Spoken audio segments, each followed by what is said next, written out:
ये एक करीबी खानदानी मामला है। हुदैबिया पेपर मिल के मामले में जब आप डायरेक्टर्स और शेयर होल्डर्स पर नजर डालें तो ये सिर्फ पूरा शरीफ खानदान, करीबी खूनी रिश्तेदार और चंद कजन्स हैं जिनका जिक्र डायरेक्टर्स के तौर पर भी किया जाता है। रमजान शुगर मिल की शेयर होल्डिंग पर नजर डालें तो आपको अंदाजा होता है कि उसे चीफ एग्जीक्यूटिव ऑफिसर जनाब हमजा शहबाज चला रहे हैं। शहबाज शरीफ नवाज शरीफ के छोटे भाई हैं। वो पंजाब असेंबली के रहनुमा थे जबकि उनके भाई वजीर आजम थे। उन पर शरीफ खानदान की मलकियत वाली कंपनी रमजान शुगर मिल के जरिए 10 करोड़ डॉलर की मनी लॉन्ड्रिंग का इल्जाम है। उन कम तनख्वाह वाले मुलाजिमीन के नाम पर अकाउंट खोले गए जो मत में नहीं आते। इन अकाउंट्स में पैसे जमा होते थे और आखिरकार वो हमजा, शहबाज शरीफ, सुलेमान, शहबाज शरीफ और खुद शहबाज शरीफ के अकाउंट्स में जमा हो जाते थे। दरअसल ये फाइलें जो आप यहाँ देखते हैं, इसमें नाम दिए जाते हैं, ये बैंकिंग दस्तावेजात देते हैं, चालान देते हैं, वो सब कुछ जो उन तमाम बैंकिंग रिकॉर्ड्स में दर्ज है, कम उजरत वाले मुलाजिमीन के नाम देते हैं। यहाँ एक मिसाल है, आप उसे देखें। जनाब मसूद अनवर, वो उसे जनाब शहबाज शरीफ के नाम पर जमा करा रहे हैं। ये 1.6 मिलियन रुपए है। ये रकम हबीब बैंक ऑफ पाकिस्तान में 26 अप्रैल 2017 को जमा कराई गई थी जब शहबाज शरीफ वजीर आला थे। ये 13 मई 2016 को मियां मोहम्मद शहबाज शरीफ के नाम पर 6 लाख रुपए की एक और रकम है। जनाब मसूद अनवर के अकाउंट में 52,451 रुपए जमा कराए गए। 1 करोड़ रुपए और 90 लाख रुपए मसूद अनवर ने मिस्टर शहबाज शरीफ के अकाउंट में जमा करवाए। अब आप पूछ सकते हैं कि मसूद अनवर कौन है?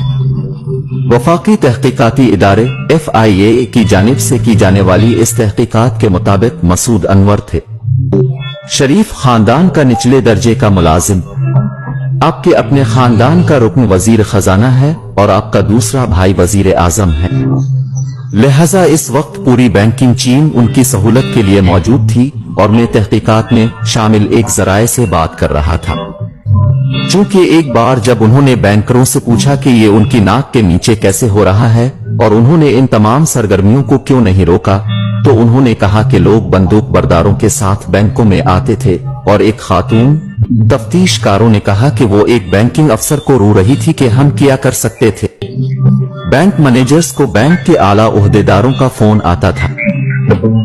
बैंक खुद शरीफ खानदान की करप्शन पर पर्दा डालने के इस गठजोड़ का हिस्सा थे।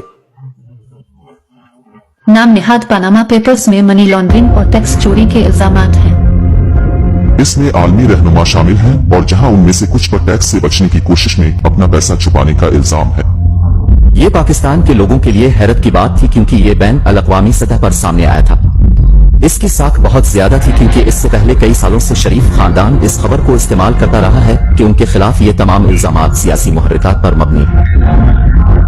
पनामा पेपर्स में नवाज शरीफ के 3 बच्चों के नाम हैं। उनका खानदान ऑफशोर अकाउंट्स के जरिए लंदन में जायदादों का मालिक है। नवाज शरीफ की बेटी ने लंदन में जायदाद रखने से इनकार किया है। इसके दस्तावेजात मुबैना तौर पर के हैं और जाहिर करें कि वो जायदादों की ट्रस्टी है, मालिक नहीं। लेकिन वो दस्तावेजात की पूरी नामी फॉन्ट में लिखी गई है जो 2007 तक दस्तयाब नहीं थी। अगर आप 1992 और 93 को देखें तो ये बहुत अहम वक्त है। मरियम के असासों में 21 गना इजाफा हुआ है और 1 साल में इसका कोई जवाज नहीं है। आप एक कारोबार के मालिक नहीं हैं। आपके नाम से कोई कारोबार नहीं है लेकिन आपके असासे 21 गना बढ़ रहे हैं। 1992 में मरियम नवाज 19 साल की हो गई। पनामा पेपर्स के इंकशाफात के बाद पाकिस्तान की तहकीकाती एजेंसी ने शरीफ खानदान के माली मामलात को निकाला।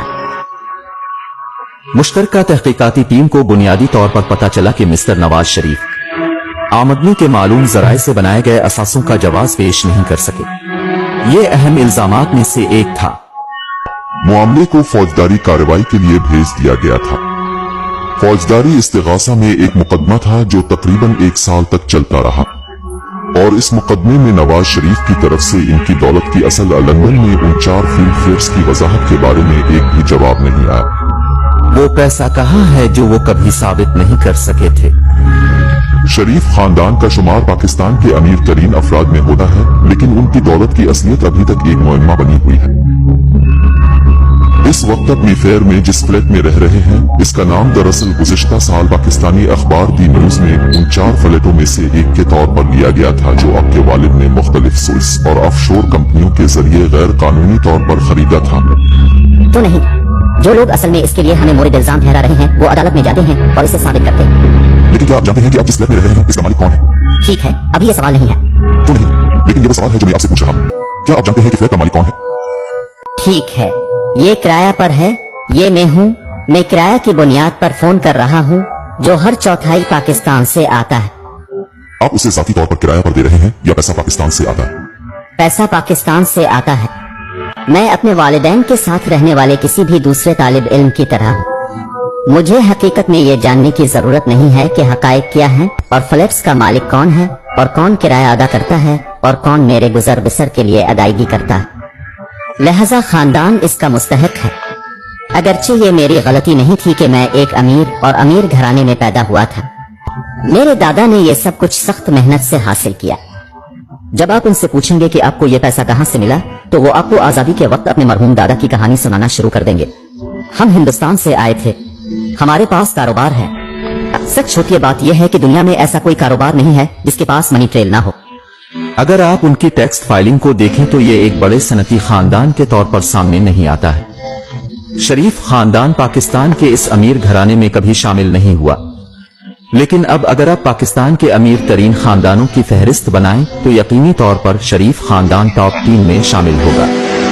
हो सकता है कि टॉप 5 में इसलिए शामिल हों कि लक्समबर्ग, बरतानिया, मुत्तहिदा अरब अमारात और सऊदी अरब में उनकी कितनी जायदादें छपी हुई है। अमेरिका में मुख्तलिफ बैंक अकाउंट्स में किया है जो मालूम नहीं कि ये 4 अरब डॉलर है या 5 अरब डॉलर, ये मालूम नहीं है।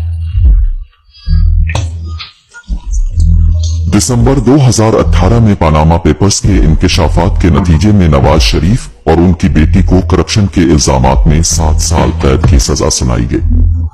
नवाज शरीफ लंदन में इलाज के लिए जमानत पर हैं और लंदन से पाकिस्तान वापस आने से इनकार कर रहे हैं।